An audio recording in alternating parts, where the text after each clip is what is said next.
Hello friends, welcome to Nila's moral story. வாங்க இன்னத்து story பார்க்கலாம். ஒரு ஊரில் ஒருத்தர் இருந்தாரா. அவருக்கு சும்மா தான் இருப்பாரா, அவருக்கு எந்த வேலையும் கிடையாதா. ஒரு நாள் அவர் ஒரு ஆன்ட்டி பார்க்குறாரா.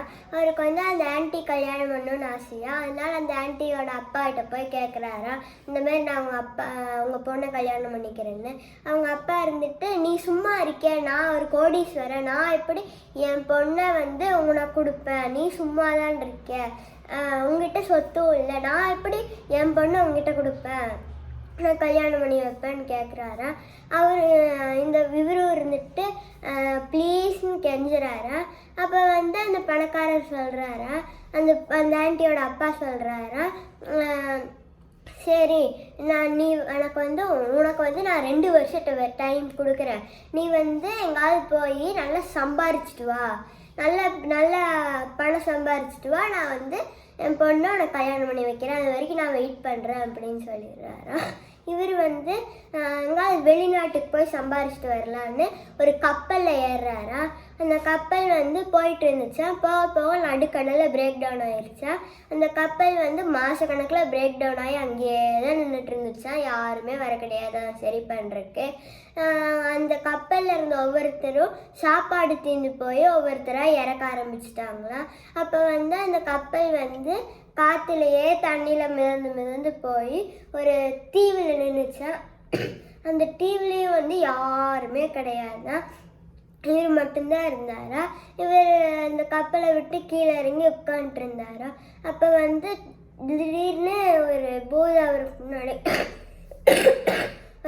அவருக்கு முன்னாடி நின்றுச்சா. அப்போ அந்த பூதம் முன்னாடி நின்னோடனே இவர் பயந்துட்டாரா. திடீர்னு ஒரு பூதம் நின்னோடனே அந்த பூதம் கேட்டுச்சா, ஏன் இப்படி உட்காந்துருக்கீங்க அப்படின்னு. இவர் நடந்ததெல்லாம் சொன்னாரா. அந்த பூதம் என்னால் இந்த கப்பலை சரி பண்ண முடியும், ஆனால் ஒரு கண்டிஷன் அப்படின்னு சொன்னாரா. சொல்லிச்சா அந்த பூதம். அதுக்கு உடனே இவரும் இருந்துட்டு, கண்டிஷன் ஆகுது, நீ முதல்ல சரி பண்ணு அப்படி, உனக்கு கப்பல் சரி பண்ண தெரியுமான்னு கேட்டாரா. தெரியுமே, ஆனால் ஒரு கண்டிஷன் இருக்கு அப்படின்னாரா.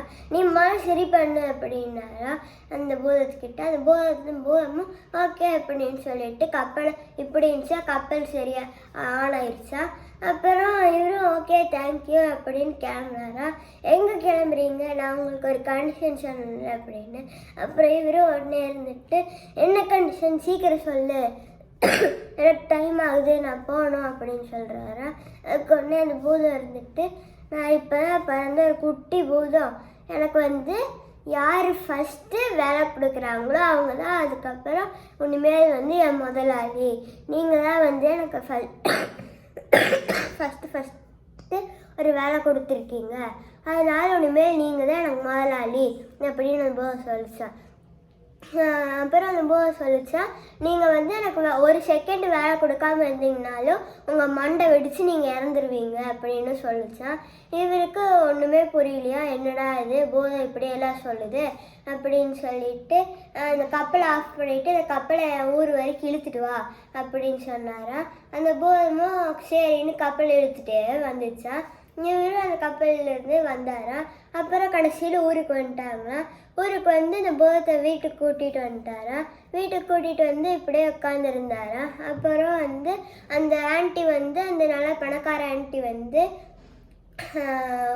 வந்தாங்களா. இவர் நல்லா சம்பாரிச்சுட்டு வந்துட்டாருன்னு நினச்சி இவரோட வீட்டுக்குள்ளே வந்தாங்களா. இவர் இப்படியே கன்னத்தில் கை வச்சு இப்படியே உட்காந்துருந்தாரா. அப்புறம் அந்த ஆன்ட்டி இருந்துட்டு, என்ன வெளிநாடு போய் சம்பாரிச்சுட்டு வந்திருப்பீங்கன்னு பார்த்தா இப்படி கணத்தில் கை வச்சு உட்காந்துருக்கீங்களே அப்படின்னு கேட்டாங்களா. அதுக்கு உடனே அந்த அங்கிள் இருந்துட்டு, அந்த ரூமை திறந்து பாரு அப்படின்னு சொன்னாரா. அந்த ஆன்ட்டி ரூமை திறந்து பார்த்தாங்களா. ஒரு குட்டிச்சாத்தா மூட்டையாக வெங்காயம் வாங்கி வச்சு அறுத்துட்டு இருந்துச்சா. அதுவும் ரூம் ஃபுல்லாக மூட்டையாக வெங்காயம் வச்சு அறுத்துட்டு இருந்துச்சா. அப்புறம் அந்த ஆன்ட்டி இருந்துட்டு என்னது அப்படின்னு கேட்டாங்க. அந்த அங்கிள் நடந்ததெல்லாம் சொன்னாரா. அப்புறம் அந்த ஆன்ட்டி அவங்க பேசிகிட்டு இருக்கப்ப அந்த பூதம் வெங்காயம் அறுத்து முடிச்சுட்டு வேறு வேலை சொல்லுங்க அப்படின்னு வந்துச்சா.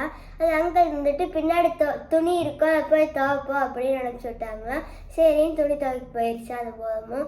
இவங்க 2 பேர் பேசிகிட்டு இருக்கப்ப அந்த அங்கிள் அந்த ஆன்ட்டிகிட்ட சொன்னாங்களா, இந்த பூதத்துக்கு இப்படி தான் நான் ஏதாவது ஒரு வேலை கொடுத்துட்டே இருக்கணும், இல்லைன்னா என் மண்டை விடிச்சு நான் இறந்துருவேன், நீ தப்பிச்சு போயிரு எங்காச்சு, நான் அடுத்த 5 நிமிஷத்தில் துணி துவைச்சிட்டு வந்துடும், அதுக்குள்ளே நான் அடுத்ததாக வேலை யோசிக்கணும், நம்ம 2 பேர் பேசிகிட்டே இருந்தால் யோசிக்க முடியாது, நீ ப்ளீஸ் வீட்டுக்கு போ, நான் வந்து உன்னை கல்யாணம் பண்ணிக்க முடியாது, இந்த மாதிரி ஒரு பெரிய பிரச்சனைகள் இருக்கப்போ, அதனால வந்து நீ வேறு யாராவது பார்த்து எதாவது பண்ணிக்கோ, நீ இங்கேருந்து தப்பிச்சு ஓடிடுன்னு சொல்லிடுறாரா. அந்த ஆண்டி வந்து நாளைக்கு நான் வர்றப்போ நான் நல்ல சொல்யூஷனோடு வர்றேன் அப்படின்னு சொல்லிட்டு கிளம்பிட்டாங்களா. அப்புறம் அடுத்த நாள் வந்து ஒரு கூடையோடு அந்த ஆண்டி வீட்டுக்கு வந்து இந்த அங்கிள் காதில் என்னமோ சொன்னாங்களாம். சொல்லிட்டு இருக்கப்பே வந்து அந்த போதை வந்து வேலையை முடிச்சிட்டேன் அப்படின்னு வந்துச்சா. அப்புறம் அந்த அங்கிள் வந்து அந்த கூடையை கொடுத்து, அந்த ஆண்டி ஒரு கூடையை எடுத்துகிட்டு வந்தாங்களா. அந்த கூடையை கொடுத்து இதுக்குள்ளே என்ன இருக்குன்னு பாரு அப்படின்னாங்களா.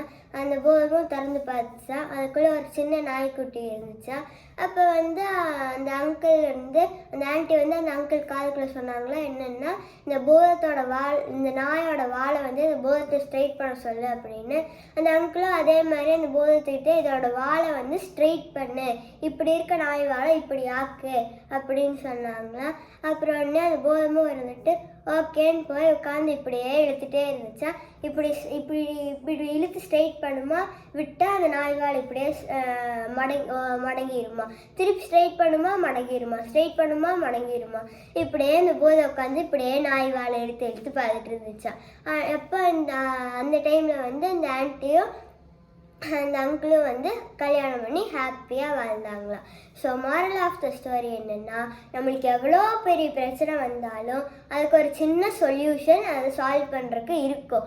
நம்ம தான் வந்து அதை யோசித்து அந்த சொல்யூஷனை எடுத்துக்கணும். தேங்க்யூ.